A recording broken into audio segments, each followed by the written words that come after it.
Parashat Shelach. The great sin of the desert, not only of the desert, but of Jewish history, was the sin of the scouts not to be willing to enter the land of Israel, not to be willing to fight for the land of Israel, to give up before the fight.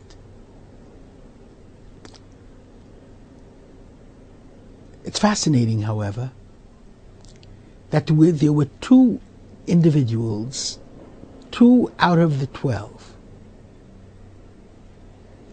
who did not agree with the majority, who did not go along with the mass psychology that suddenly turned on the land of Israel, said, "We will not be able to conquer it." Were frightened of the inhabitants, saw them as giants, and saw themselves in comparison as grasshoppers. These two are Kalev, the husband of Miriam, the sister of Moshe, and Yehoshua. Why Yehoshua did not go along with the mob, I know very well. Because Yehoshua was the trusted disciple of Moses. He tried not to leave Moses' side for a moment. Indeed, even when Moses went to top Mount Sinai to receive God's Torah, to receive the divine revelation, Yehoshua waited beneath the mountain, at the foot of the mountain, for Moshe Rabbeinu to descend. And he accompanied his master, even being there when Moses smashed the tablets. Yehoshua was so close to Moses that I understand very well how someone of his caliber, a student of such depth and passionate relationship, how Joshua did not fall prey to the mob psychology. But what gave Kalev the strength? And interestingly enough, the Midrash gives us the answer.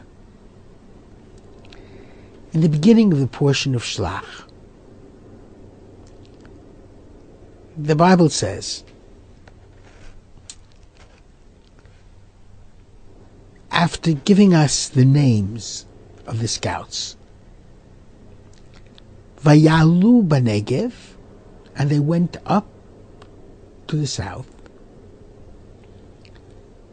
Vayalu, plural verb, they went up to the south.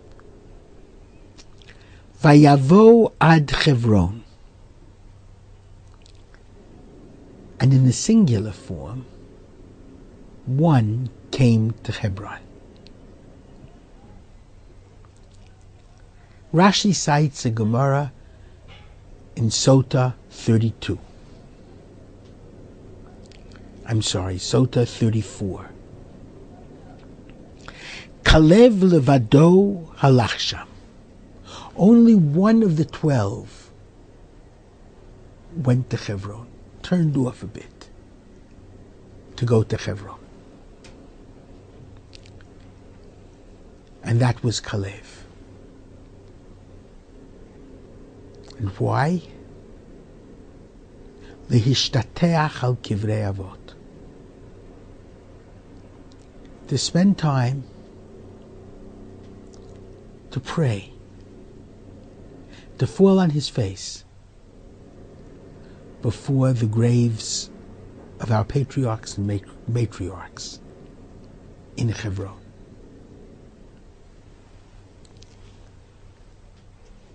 You see, Israel is not an easy country. It's not an easy country to conquer, as we know from the report of the scouts. It's not an easy country to settle. It's a bit desert and arid. you have to love Israel very, very much to fight for it, and ultimately to succeed in being victorious over the many enemies who wouldn't have wanted us to enter it.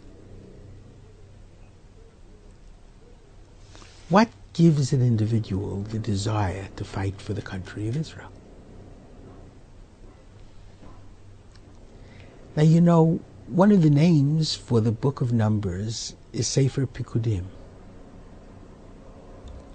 Pikudim are the censuses. Because in the book of Numbers there are two censuses. Two numberings of the people of Israel. The first, and it's very clear about the first, that each individual is numbered according to his parents' name, his family pedigree, and his own personal name. In Parshat Pinchas, the second census takes place. The family pedigree is not mentioned, from which tribe you came, and going back to the patriarchs. Only the parents who lived in Egypt.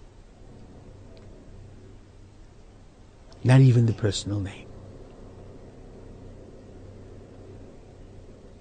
Why the difference in form of these two censuses? And it seems to me that what happened between the beginning of the book of Numbers and towards the end of the book of Numbers is that the Jews in the desert lost connection with their familial past. Yes, they knew who their parents were, but they lost the tribal connection. They lost the patriarchal connection. And if they lost the patriarchal connection, they lost the Israel connection. Because it's because of Abraham, Isaac, and Jacob, and Sarah, and Rebekah, and Leah, and Rachel that we're connected to Israel. We have the oldest grave in the world of a great-great-grandparent, 4,000 years old. Abraham and Sarah's graves are in Hebron, in the land of Israel. Caleb felt that connection.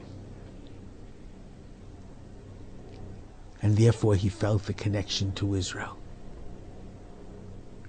and the purpose of Israel, and the dream of Israel, and the vision of Israel, and the Torah of Israel.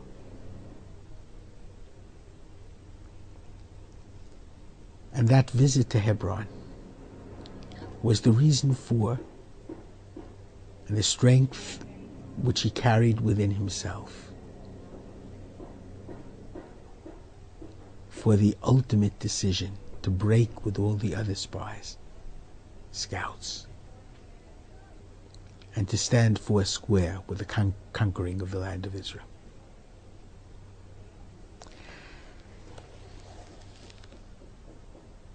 Today, in the state of Israel,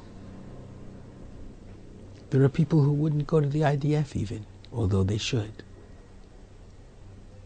Today, in the state of Israel, there are people who even leave the country, although, thank God, not in such great number, but too significant a number nevertheless.